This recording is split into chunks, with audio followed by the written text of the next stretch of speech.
অন্যদিকে দিল্লিতে নাড্ডার বাড়িতে শাহের উপস্থিতিতে বৈঠকে সুকান্ত শুভেন্দু নারী সুরক্ষার বিষয়কে সামনে রেখে কিভাবে কর্মসূচি তা নিয়ে আলোচনা হচ্ছে এই বৈঠকে এসেছে আরজি কর জুনিয়র ডাক্তারদের আন্দোলন প্রসঙ্গ এবং তা কোন পথে আন্দোলন তা নিয়ে আলোচনা একান্ত গোপন বৈঠক।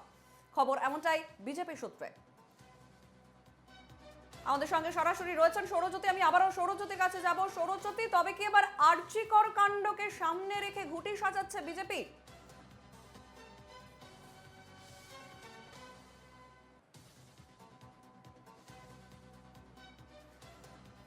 বলেই বিজেপি সূত্রে খবর। তুমি জানো যে এ রাজ্যের বিজেপি সভাপতি সুকান্ত মজুমদার এবং বিরোধী দলনেতা শুভেন্দু অধিকারী, বিজেপির দুই শীর্ষ নেতা, তাদের কিন্তু ডাক পড়েছিল দিল্লিতে এবং কেন্দ্রীয় সভাপতি জগৎ প্রকাশ নাড্ডার বাড়িতে যে বৈঠক হয়, একান্ত বৈঠক, সেই বৈঠকে কিন্তু জগৎ প্রকাশ নাড্ডা, এ রাজ্যের দুই শীর্ষ নেতা ছাড়াও ছিলেন কেন্দ্রীয় স্বরাষ্ট্রমন্ত্রী অমিত শাহ, এবং সেখানে কিন্তু এই মুহূর্তের রাজ্যের পরিস্থিতি সম্পর্কে দীর্ঘ আলোচনা তাদের মধ্যে হয়েছে এবং সেখানে একটি রিপোর্টও তারা তুলে দিয়ে এসেছেন অমিত শাহর কাছে। এই বিষয়টি বিজেপি সূত্রে জানা যাচ্ছে।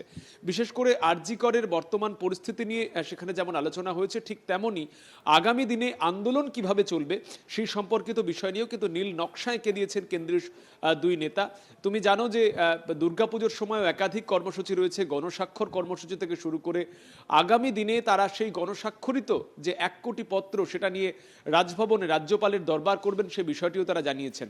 তবে যেহেতু সামনে 2026-এর বিধানসভা নির্বাচন রয়েছে এবং বিভিন্ন সময় বিজেপির রাজ্যের শাসক দল তৃণমূল কংগ্রেসকে আক্রমণের নিশানায় যে মূল বিষয়টি রাখেন নারী সুরক্ষা ইস্যু, সেই বিষয় নিয়েও কিন্তু তারা আন্দোলনের ঝাঁজ বাড়াবেন। এবং যেমনটা জানা যাচ্ছে, কেন্দ্রীয় নেতৃত্ব এই রাজ্যের বিজেপি শিবিরকে কিন্তু একাধিক নির্দেশ দিয়েছেন এবং সেই কর্মসূচি আগামী দিনে কিভাবে বাস্তবায়িত করা হবে সেই বিষয় নিয়ে কিন্তু আলোচনা হয়েছে বিজেপির এই রাজ্যের এবং কেন্দ্রীয় নেতাদের। সঞ্চারী, বেশ, একেবারে অনেক ধন্যবাদ সৌরজ্যোতি। আমাদের সঙ্গে সরাসরি ছিলেন নিউজরুম থেকে সৌরজ্যোতি বন্দ্যোপাধ্যায়।